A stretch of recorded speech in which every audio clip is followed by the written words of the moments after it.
Situation along northern border stable but sensitive. Troops maintaining very high state of operational preparedness, Army Chief General Pandey. General Pandey says situation in Rajouri Poonch region is a matter of concern. Army enhancing deployment of troops and boosting intelligence separatism. Prime Minister Parliament च कहना ना कोई आया ना कोई गया ना कोई घुसा ना कोई दिया ना कोई लिया तो उन्होंने मनोज पांडे अपनी प्रेस कॉन्फ्रेंस से कह रहे हैं currently our attempt is to continue to talk to go back to the status quo ante which existed in the middle of 2020. On China's boundary negotiations with Bhutan, he said the Indian army is closely monitoring the development. ਹੁਣ negotiation China और Bhutan कर रहे हैं जी ये Indian civil administration का subject है foreign ministry का subject है भारत का फौजी जनरल बह के प्रेस कॉन्फ्रेंस करके फॉरेन पॉलिसी के इशू ਨੂੰ एड्रैस कर रहा है कि ਜਿਹੜੀ ਨੈਗੋਸ਼ੀਏਸ਼ਨ ਚੱਲ ਰਹੀ ਹੈ ਉਹਦੇ ਤੇ ਅਸੀਂ ਅੱਖ ਰੱਖ ਰਹੇ ਹਾਂ।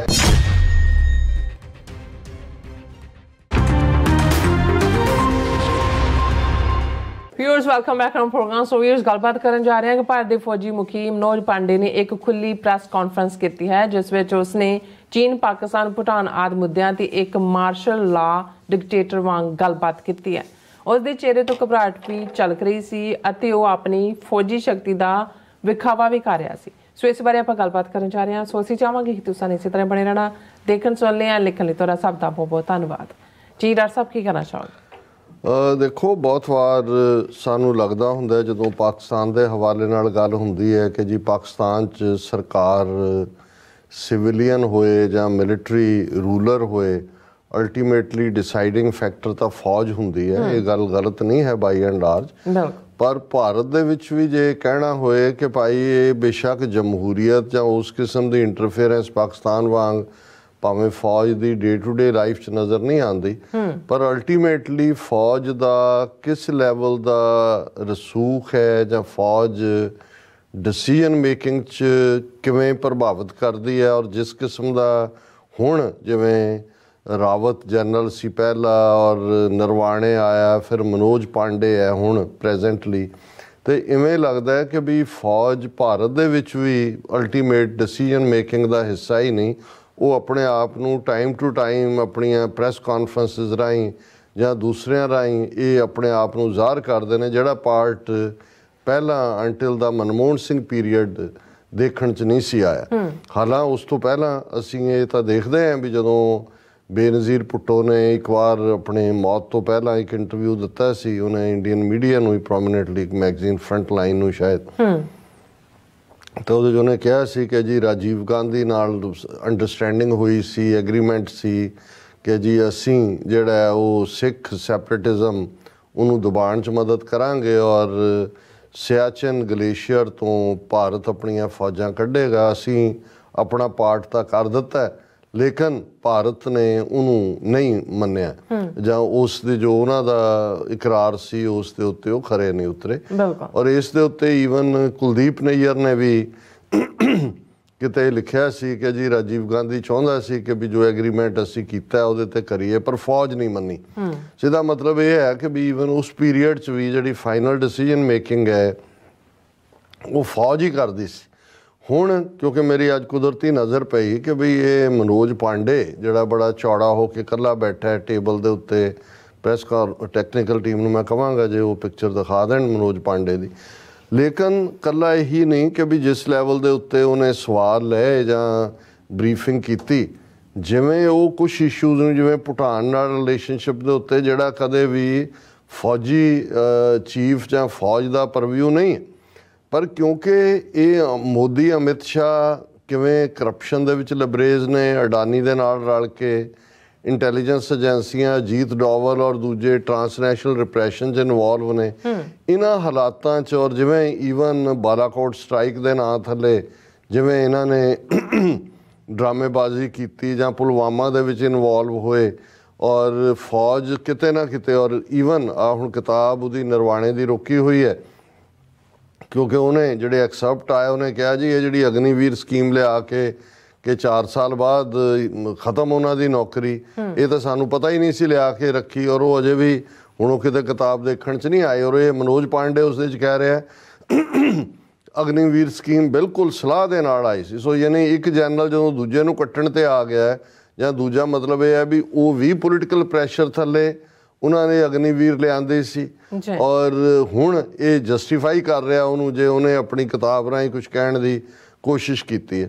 सो इन्हां हालातां दे चलदिआं इहदे च कोई शक नहीं है कि प्रीवियस जनरल वो भावें नरवाणे सी जां उस तो पहलां जनरल रावत सी, उस दौर च ये गल नोन है कि 2020 तो बाद मई 2020 और जून 2020 तो लैके हुण तक 4000 स्क्वेयर माइल जिहड़ी तो ज़्यादा जिहड़ी ज़मीन है भारत की वो चीन ने लै ली है। अच्छा, जिहड़े इन्हां दे पेट्रोलिंग पॉइंट से उन्हां ते पेट्रोलिंग नहीं कर सकते। ईवन जिस ज़मीन ते इन्हां ने मेजर शैतान सिंह दा इमेज बनाया होया सी उसकी या वो भी उन्होंने ढाणी पई क्योंकि वो चीन ने इंसिस्ट किया भी ये जिहड़ा है कॉमन जोन दे विच आएगा। सो इस सब दे चलदे इस वेले लगभग 50-60 हज़ार ਦੇ ਕਰੀਬ ਭਾਰਤ ਦੀ ਫੌਜ ਜਿਸ ਨੂੰ ਈਸਟਰਨ ਬਾਰਡਰ ਕਿਹਾ ਜਾਂਦਾ ਹੈ ਜਾਂ ਨਾਰਥ ਈਸਟ ਵੀ ਕਿਹਾ ਜਾਂਦਾ ਹੈ, ਲਦਾਖ ਤੇ ਹੈ, ਪਰ ਇੰਨੀ ਕੀ ਚਾਈਨਾ ਦੀ ਹੈ। ਔਰ ਚਾਈਨਾ ਜਿਵੇਂ ਅਸੀਂ ਜ਼ਿਕਰ ਕੀਤਾ ਹੈ ਭੂਟਾਨ ਨਾਲ ਵੀ ਉਹਨੇ ਆਲਮੋਸਟ ਰਿਜ਼ੋਲਵ ਕਰ ਲਿਆ ਹੈ, ਔਰ ਨੇਪਾਲ ਦੇ ਨਾਲ ਤਾਂ ਇੱਕ ਵੱਖਰੀ ਗੱਲ ਹੈ ਉਹ ਸਾਰੇ ਦੀ। ਹੁਣ ਇਹ ਜਿਹੜੀ ਇਸ ਦੀ ਮਨੋਜ ਪਾਂਡੇ ਦੀ ਪ੍ਰੈਸ ਕਾਨਫਰੰਸ ਹੈ ਉਹਦਾ ਅਸੀਂ ਪਹਿਲਾਂ ਤਾਂ ਇਹ ਦੇਖਦੇ ਹਾਂ ਕਿ ਬਈ ਉਹ ਹੈਡਲਾਈਨ ਇਹ ਹੈ PTI क्योंकि न्यूज़ एजेंसी जो दिंदी है ऑफिशियल पोजीशन है, situation along northern border stable but sensitive, troops maintaining very high state of operational preparedness, Army Chief General Pandey. General Pandey says situation in Rajouri Poonch region is a matter of concern. Army enhancing deployment of troops and boosting intelligence apparatus. उन्होंने कहा जी high state alert है चीन दे नाल ते इधर क्योंकि पिछले period च जो कुछ रजौरी पुंछ सैक्टर दे विच होया, भारत दे किन्ने फौजी अफसर जवान और किन्ने किन्ने दिन उन्होंने उन्होंने मिलीटेंट्स ने एनगेज करके रखा। सो इन्हां दा तां उस लैवल का जिहड़ा वो बिल्कुल जलूस निकलिया होया, और उहदे च हुण इह खुद मन रहा। हुण तुसीं इन्हां दा देखो भी डिस्पैरिटी किन्नी है स्टेटमेंट च। प्राइम मिनिस्टर पार्लीमेंट च कहना ना कोई आया ना कोई गया ना कोई घुसा ना कोई दिया ना कोई लिया, तो हुण मनोज पांडे अपनी प्रेस कॉन्फ्रेंस कह रहा है currently our attempt is to continue to talk to go back to the status quo ante which existed in the middle of 2020 कि चाइना नाल साडी ये है कि जी जिहड़ा 2020 तो पहला सी सिचुएशन जिथे जिथे बॉर्डर सी, मतलब ये है भी 4000 स्क्वेयर माइल सानू टैरीटरी वापस कर दो, उत्थे जाओ, and once that happen we can look at the larger issue of troop reduction till the time whatever forces are required to be deployed along the LAC we will continue to do that. उन्होंने कहा जी उदों तक असीं उही रखांगे, क्यों हुण इस तो ज़ाहिर हो गया ना तुहानूं 4000 स्क्वेयर माइल मिले टैरीटरी, 20 मीटिंगां तुसीं कमांडेंट लैवल दीयां कर चुके हो, nothing came out of that. और बाकी फिर वो जिवें जबलियां हुंदियां ने, our operational preparedness in these areas continues to be a very high level, the deployment is both robust and balanced. बड़ी साडी रोबस्ट जिहड़ी है वो डिप्लॉयमेंट है, और ये जिहड़ा वो सारे दी उही 50 तो 60 हज़ार फौज उत्थे बैठी हुई है। उन्हें कहा जी पर असी उदों तक है ਜਦੋਂ तक साडा ऑब्जैक्टिव अचीव नहीं हुंदा। और फिर ਜਦੋਂ पुंछ बारे और दूसरे पूछा गया कि भाई उत्थे ਤੁਹਾਡੀ फौज ने 3 सिविलियंस भी मारे, और दूसरा उन्हें कहा जी असी 0 टॉलरेंस रखते हैं ह्यूमन राइट्स एब्यूज़ से। पर जो उन्होंने कहा गया कि भी ये on China's boundary negotiation with Bhutan, he sad the Indian army is closely monitoring the development. हुण नैगोशिएशन चाइना और भूटान कर रहे हैं, ये इंडियन सिविल एडमिनिस्ट्रेशन का सबजैक्ट है, फॉरन मिनिस्ट्री का सबजैक्ट है, फौज नूं तां जिहड़ी है उहदी कोई इहदे च। लेकिन मनोज पांडे कह रहा भी जिहड़ी गलबात चाइना और भूटान की चल रही है, असीं जिहड़ा वी आर ਕਲੋਜ਼ਲੀ ਮੋਨੀਟਰਿੰਗ ਦਾ ਡਿਵੈਲਪਮੈਂਟ। ਔਰ ਉਹਨਾਂ ਨੇ ਕਿਹਾ ਜੀ ਅਸੀਂ ਜਿਹੜੀ ਸਾਡੀ ਰਿਲੇਸ਼ਨਸ਼ਿਪ ਹੈ ਭੂਟਾਨ ਨਾਲ ਬੜੀ ਉਹ ਯੂਨੀਕ ਹੈ, utmost trust, goodwill, mutual understanding. Bhutan and we share mutual security concern. ਹੁਣ ਇਹ ਪੋਲੀਟੀਕਲ ਸਟੇਟਮੈਂਟ ਹੈ ਜੋ ਇਹ ਦੇ ਰਿਹਾ। ਇਸ ਤੋਂ ਮੈਂ ਇਹ ਲੱਗਦਾ ਹੈ ਕਿ ਭਾਈ ਇਹ ਫੌਜ ਨੂੰ ਵੀ ਇਸ ਲੈਵਲ 'ਤੇ ਅੱਜ ਇਹਨਾਂ ਦੇ ਜਨਰਲ ਔਰ ਦੂਜੇ ਜਿਹੜੇ ਨੇ ਉਹ ਪਾਵਰਫੁਲ ਹੋ ਗਏ ਨੇ, ਉਹਨਾਂ ਨੂੰ ਵੀ ਲੱਗਦਾ ਵੀ ਇਹਨਾਂ ਦੇ ਪੱਲੇ ਕੁਛ ਨਹੀਂ ਹੈ, ਕਿਸੇ ਵੇਲੇ ਵੀ ਕੁਛ ਨਾ ਕੁਛ ਜਿਹੜਾ ਅਦਰ ਵੇ ਵਾਪਰ ਸਕਦਾ ਹੈ। ਔਰ ਉਹ ਟੋਟਲੀ ਪੋਲੀਟੀਕਲ ਸਟੇਟਮੈਂਟ ਹੈ। ਔਰ ਮੈਂ ਇਸ ਨੂੰ ਦੇਖਦਿਆਂ ਕਿਹਾ ਕਿ ਭਾਈ ਐਵੇਂ ਪਾਕਿਸਤਾਨ ਨੂੰ ਤਾਂ ਫਿਰ ਉਹ ਕਹਿ ਰਿਹਾ ਕਿ China and Bhutan are looking at an expeditious resolution of their festering boundary row that could have implications for India's security interest.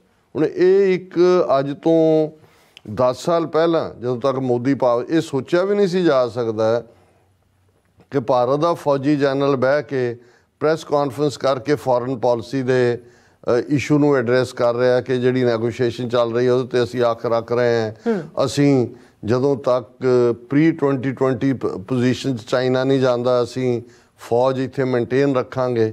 ਇਹ ਆਰਮੀ ਦਾ ਸਬਜੈਕਟ ਨਹੀਂ ਨੇ, ਲੇਕਿਨ ਇਹ ਵੀ ਸ਼ੋਅ ਕਰਦਾ ਵੀ ਜਿਹੜਾ ਸਿਸਟਮ ਹੈ ਜਿਹਨੂੰ ਵਿਸ਼ਵ ਗੁਰੂ ਕਹਿ ਕੇ ਜਿਹੜਾ ਉਹ ਆਪਣੇ ਪਿੱਠ 'ਤੇ ਆਪ ਹੀ ਥਾਪੀ ਮਾਰਦੇ ਨੇ, ਉਹ ਕਿਵੇਂ ਅੰਦਰੋਂ ਖੁਰਿਆ ਹੋਇਆ। ਜੀ ਡਾਕਟਰ ਸਾਹਿਬ ਤੁਹਾਡਾ ਬਹੁਤ ਬਹੁਤ ਧੰਨਵਾਦ। ਸੋ ਅਥਲੇ ਨੇ ਬ੍ਰੇਕ। ਵਿਊਅਰਸ ਤੁਸੀਂ ਕਿਤੇ ਨਹੀਂ ਜਾਣਾ, ਮਿਲਦੇ ਹਾਂ ਛੋਟੇ ਜਿਹੇ ਬ੍ਰੇਕ ਤੋਂ ਬਾਅਦ।